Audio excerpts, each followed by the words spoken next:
Felipe é um menino que sempre gostou de esporte, inclusive o favorito, judô. Em 2022, uma dor no joelho, que poderia mudar toda a sua história. Preocupados, pai e mãe procuraram especialistas para descobrir essa forte dor. Infelizmente, no ano de 2022, descobriram que Felipe estava com a doença chamada osteosarcoma. Esta doença que infelizmente mudou a sua vida.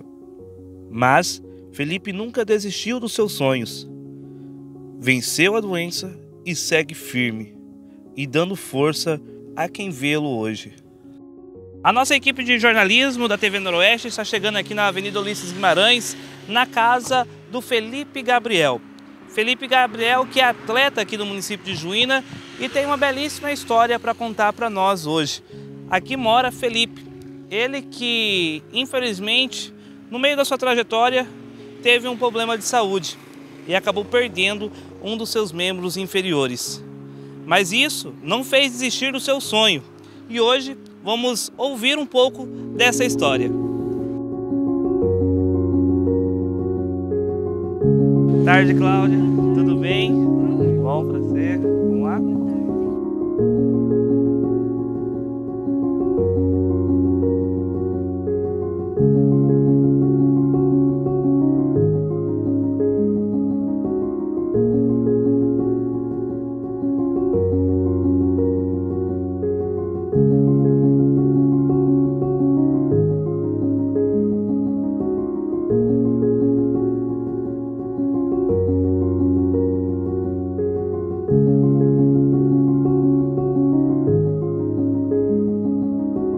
Como eu disse, que no programa de hoje vamos contar essa belíssima história de superação, uma história de exemplo, de muita dor, muita luta e ao mesmo tempo muita alegria. Já estou aqui com a Claudineia, com o Felipe Gabriel, um menino que se tornou a superação de Juína. Lembra essa semana na TV Noroeste nós postamos uma imagem dele carregando já a tocha aqui no município nas aberturas dos Jogos Estudantis, o qual ele também fez parte desta linda jornada na sua caminhada judoca, nos seus esportes favoritos. Felipe sempre muito ativo. Claudineia, fala para nós um pouco da história do Felipe antes da doença. Então, o Felipe sempre foi um menino muito ativo, ele nunca foi de ficar em quarto, muito ligado em celular, televisão, nada disso. Ele sempre dizia que dormir de dia era perca de tempo, né? Então, assim, ele sempre se dedicou muito a esporte, ele sempre quis ir na academia, ele gostou muito do judô e ele se identificou quando ele conheceu o judô. Ele começou com 12 anos, né? E praticou até quando ele começou a sentir dores, né?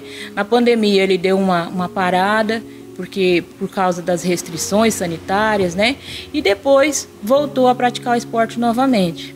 Só que daí, com 17 anos, que foi em 2022, ele começou a sentir umas dores, e as dores que a gente achava que era por esforço repetitivo, por algum mau jeito do esporte ou alguma coisa desse tipo, no final não era uma simples dor. Era uma dor que com remédios para dores não passava.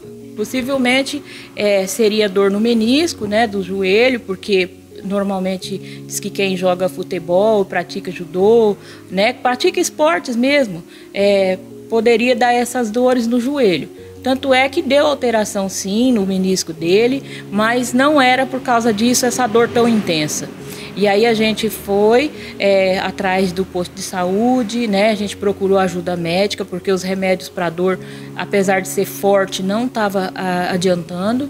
E ele foi parando com as atividades. Ele parou de ir na academia, foi parando de ir para o judô, foi parando, no final ele já não conseguia nem ir para a escola, de tanta dor que ele já estava sentindo. E aí foi quando o sexto sentido de mãe fala mais alto, né? Falei, não tá certo e a gente precisa procurar ajuda. E a gente foi no médico e foi pedido uma tomografia. E nessa tomografia já mostrava que tinha coisas muito erradas ali. E eu li o laudo, eu sei que A gente, por curiosidade, acaba abrindo laudo, né? E graças a Deus que eu fiz isso, porque de repente a gente poderia ter deixado para a semana que vem, para outro dia e ficar para depois, né? E eu vi que tinha uma doença que chamava osteosarcoma ou sarcoma de Ewing. E para ter certeza do que era, tinha que fazer biópsia. E aí começou a nossa batalha, a nossa correria atrás de saber o que realmente era, tratamento, como ia ser. Teve eleição, a gente não podia fazer nada por conta própria, porque foi bem no período que trancaram as estradas, a gente não tinha como sair sozinho de carro daqui para Cuiabá, por exemplo, né?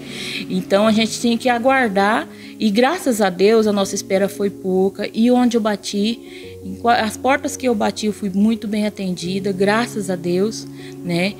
E a gente chegou a Cuiabá, fez a biópsia e essa biópsia demorou 35 dias. Durante esse prazo, o inchaço aumentou, a dor triplicou, a ponto dele tomar morfina dia e noite.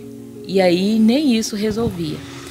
Então, em Cuiabá, quando saiu o resultado da biópsia, a médica oncologista, né, no Hospital de Câncer, nos falou que o tratamento dele teria uma série de quimioterapia que era muito forte e que não existia o controle dela em Cuiabá e que seria transferido para São Paulo.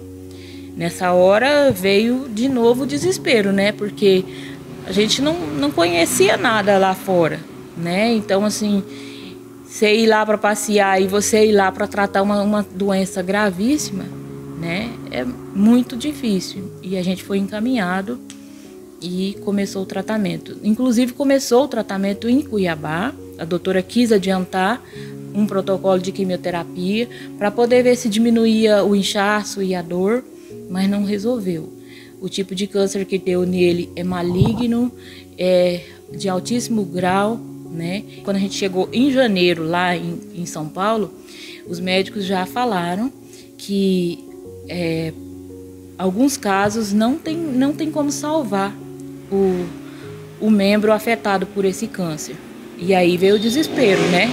Porque daí o médico falou que provavelmente amputaria a perna dele. Aí eu falei assim pra mãe, não mãe, nunca mais vou fazer judô, não vou fazer essa academia, porque foi culpa disso. Eu bati o joelho nisso, então não vou fazer mais isso. Tanto aí eu falei isso pro doutor e tal, ele falou assim, não, eu também faço judô, eu também já fiz judô. Antes de eu me formar médico, eu fazia judô e nem por isso eu perdi uma perna, nem por isso eu tive câncer. Então ele falou assim, o judô foi só pra te ajudar a descobrir. Porque talvez se não fosse o judô, se eu estivesse só em casa parado, eu não teria descoberto o câncer no começo. Poderia ter sofrido muito mais em casa sem saber o que estava acontecendo. Então eu sempre achei que foi pelo judô, mas nunca foi. Foi só para ajudar a descobrir. Quarta-feira ele internou. E na outra semana, na quarta-feira da outra semana, aconteceu a amputação, uma cirurgia de 7 horas de duração.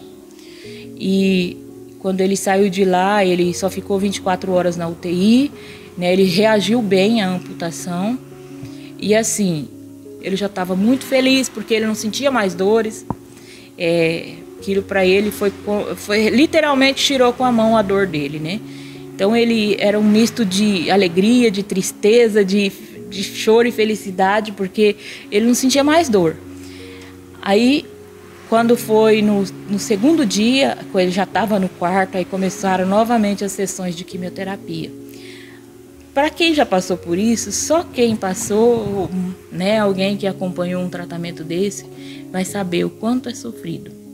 E aí veio o sofrimento novamente, né? E a gente não sabe as intercorrências que pode acontecer, né? Como que ele vai reagir.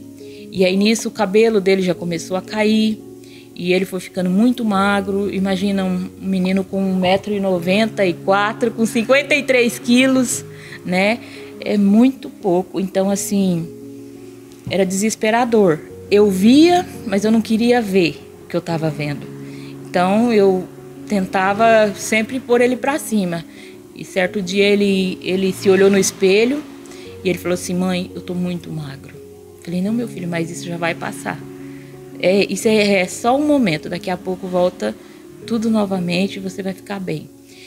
E E eu sempre tentando pôr ele para cima, sabe? Eu tava lá embaixo, mas eu tinha que pôr ele para cima porque eu sempre dizia para ele, falava, meu filho, você só não esquece que o amor da sua família, a sua família tá te esperando, teu pai, teu irmão, eu, e se não for por você, que seja por mim, porque a luta era terrível, né? A dor que ele sentia, tudo que envolve o tratamento com quimioterapia. Nesse tempo que a gente ficou lá, quando a gente saiu de Cuiabá, a doutora falou assim que era mais ou menos de 6 a 8 meses, se não tivesse nenhuma intercorrência. Eu falei pro meu marido, falei assim, você aluga nossa casa, vem pra cá e a gente vai alugar um lugar aqui pra gente ficar junto. Essa luta tem que ser nós 4 juntos, porque não dava para ficar 2 aqui e 2 lá. Nesse período dessas idas e vindas para Cuiabá, a gente conheceu uma pessoa muito importante nessa nossa história, que foi o Davi Moura, do judô, que hoje é o nosso secretário de Estado, né, de esporte. E ele foi muito maravilhoso com a gente, porque ele ajeitou para o meu marido ir para São Paulo. Meu marido e meu filho, a gente não tinha condições de pagar, né? E ele bancou a viagem dele, de ida e volta. E aí ele apoiou a gente nessa escolha que a gente fez de estar junto em São Paulo. E aí ele falou assim pra gente, ó, a melhor coisa que vocês vão fazer é isso, estar junto.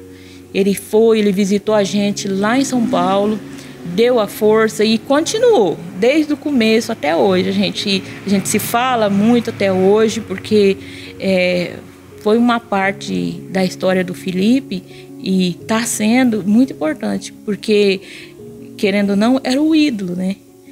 É o esporte que ele gosta de fazer e o Davi, o ídolo, né? Então, assim, foi numa hora que ele nem imaginava quem era a gente. Nós sabíamos mais ou menos quem era ele, mas ele nem imaginava quem era a gente. E ele topou, ele abraçou a nossa causa também. E aí a gente mudou para São Paulo, a gente ficou 1 ano e 3 meses morando em São Paulo.